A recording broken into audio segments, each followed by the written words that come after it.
আসসালামু আলাইকুম রহমতুল্লাহ। আমি সাইফুদ্দিন ইয়াহিয়া, ইউনিভার্সিটি মালায়া থেকে আপনাদেরকে স্বাগত জানাচ্ছি। আপনারা লক্ষ্য করেছেন যে চারিদিকে বৃষ্টি হচ্ছে।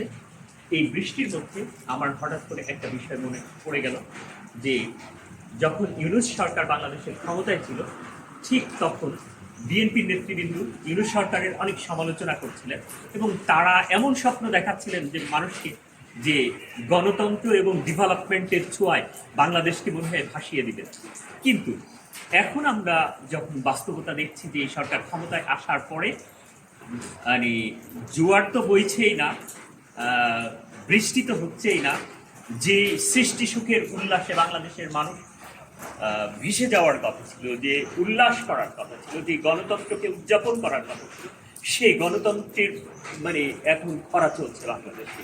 এমনকি গণতন্ত্র এক প্রকার মৃত্যুবরণ করতে চলেছে। কেন? বাংলাদেশের যে সংসদ, সেই সংসদকে একটা ট্র্যাপের মধ্যে ফেলে দেওয়া হয়েছে এবং এই ট্র্যাপের মধ্যে ফেলে দিয়ে বিরোধী দলকে গিরিপিগ বাগানোর জন্য চেষ্টা চলছে। সরকারি দল চেষ্টা করতেছে যে বিরোধী দলের এমপিদের কোনো যোগ্যতা নাই এটা প্রমাণ করা। বিপরীতে কেন তারা এটা করতেছে? কারণ তারা, যারাই বাংলাদেশের ক্ষমতায় আসে, তারা মনে করে যে আমরা চিরজীবন এই ক্ষমতায় থাকবো। আওয়ামী লীগ যা করেছিল, বিএনপিও ঠিক একই জিনিস করছে। কেন তারা ক্ষমতায় থাকবে? তার অ্যাবসলিউট পাওয়ার দরকার। বাংলাদেশকে সে নিয়ন্ত্রণ করতে চায়, সেই ক্ষমতা থেকে আর কোনোদিন যেতে চায় না এবং এজন্যই সে বাংলাদেশের গণতন্ত্রকে কবর দিতে চায়। বাংলাদেশের গণতন্ত্রের অন্যতম একটা সৌন্দর্য হচ্ছে ওয়েস্টমিনিস্টার পলিটিক্যাল সিস্টেম, যে বাংলাদেশের সংসদ। সেই বাংলাদেশের গণতন্ত্রের এক অন্ধকার চূড়াগলিতে বাংলাদেশের সংসদ ডুবে গেছে।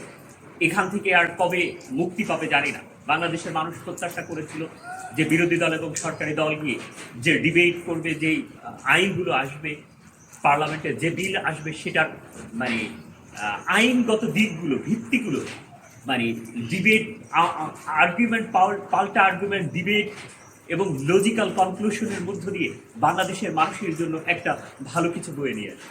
কিন্তু আমরা যেটি দেখলাম যে না, সেটি ভালো কিছু বয়ে আনিনি, বরং বিরোধী দলের যে নেতৃবৃন্দ আছে এবং যারা বিরোধী দলের এমপি আছে, তাদেরকে ব্যর্থ প্রমাণ করার জন্য সরকার আসলে যে কোনো সংসদে যে বিষয়গুলো আলোচনা হবে, সেই বিষয়ের আলোচনার নোটগুলো কোন বিষয়ে আলোচনা হতে পারে তা বিরোধী দলের কাছে এবং সরকারি দলের কাছে অন্তত 3 দিন আগে পৌঁছে দেওয়ার কথা।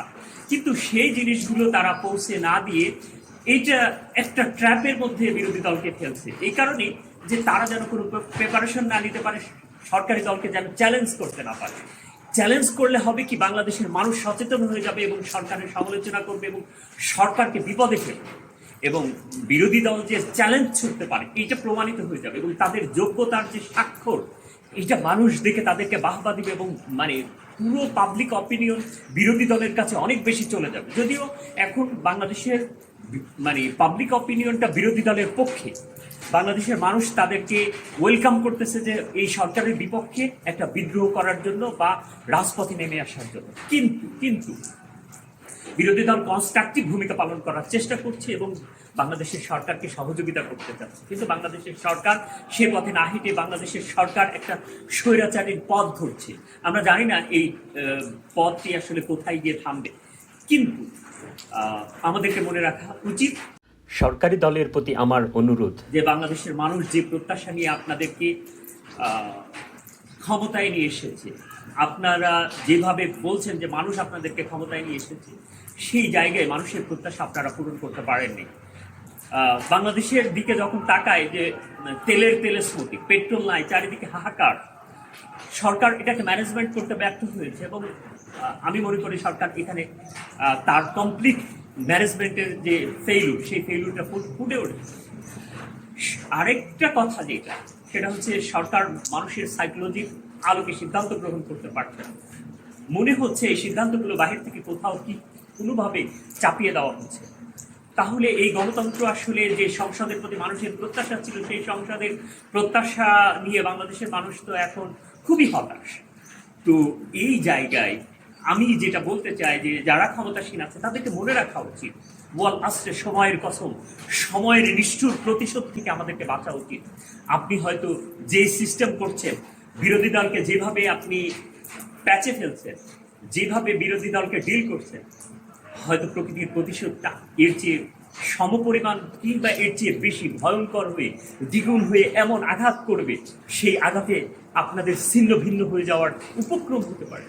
এই জন্য আল্লাহ পাক রব্বুল আলামিন বলছেন যে মানুষকে যে টাইম অ্যান্ড স্পেসের মধ্যে যে সময় দেওয়া হয়েছে, যে সুযোগ দেওয়া হয়েছে, দ্য ফিলসফি অফ টাইম ওয়াল আসছে, সময়ের কসম, সেই জায়গা থেকে সরকার যদি শিক্ষা নেয় তাহলে ভালো, যদি না হয় তাহলে এটা খুবই খারাপ হবে বাংলাদেশের জন্য, বর্তমান সরকারের জন্য, এবং সামগ্রিকভাবে বাংলাদেশের মানুষ কষ্টে থাকবে। আমি মনে করি না যে এই সরকার মানে ডিকটেটর হয়ে মানুষের সাথে খারাপ আচরণ করবে, মানুষের অধিকারকে ছিনিয়ে নেবে। আমি আশা করি বাংলাদেশের মানুষের অধিকারের পক্ষে এই সরকার থাকবে।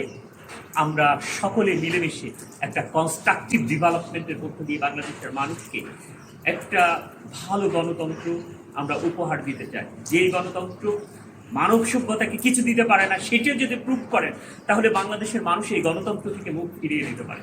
যদিও গণতন্ত্র ইটসেলফ একটা সিস্টেম যেটা হচ্ছে দুর্বল একটা পলিটিক্যাল সিস্টেম।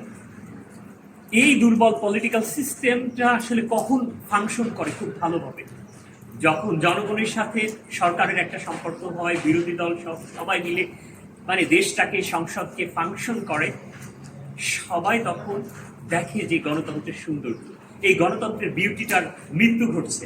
সুতরাং বাংলাদেশের সরকার এবং বিরোধী দলের দায়িত্ব হচ্ছে এই গণতন্ত্রের প্রতি বাংলাদেশের মানুষের যে প্রত্যাশা, সেই প্রত্যাশা পূরণের জন্য সকলকে দায়িত্বশীল ভূমিকা পালন করতে হবে। যদি সরকার এটি করতে ব্যর্থ হয় তাহলে এর দায়ভার সরকারকে এই বহন করতে হবে। আসসালামু আলাইকুম ওয়া রাহমাতুল্লাহ।